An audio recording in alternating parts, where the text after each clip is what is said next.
بانوں کا طوطا ٹیں ٹیں ٹیں، ذرا سننا یہ کس کی آواز ہے؟ آہا، یہ تو بانوں کا طوطا ہے۔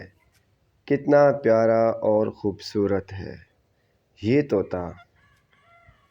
ہرا ہرا رنگ ہے، گول گول آنکھیں، چونچ آگے سے مڑی ہوئی اور دم لمبی، گلے میں سیاہ پٹی بنی ہوئی ہے، لگتا ہے مالا پہن رکھی ہے۔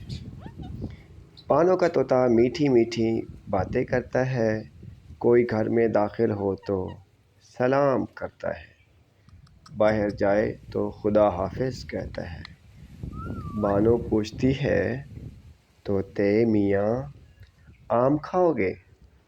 طوطا جواب دیتا ہے، جی ہاں جی ہاں۔ بانو اسے آم دیتی ہے۔ طوطا آنکھیں مٹکا کر کہتا ہے، شکریہ۔ بانو کہتی ہے، خیر ہو۔ طوطا بھی کہتا ہے، خیر ہو۔ طوطے میاں کی باتیں سب کو بھلی لگتی ہیں، سب اسے پیار کرتے ہیں، اس کا خیال رکھتے ہیں۔ طوطے میاں کے دم سے گھر میں رونق ہے۔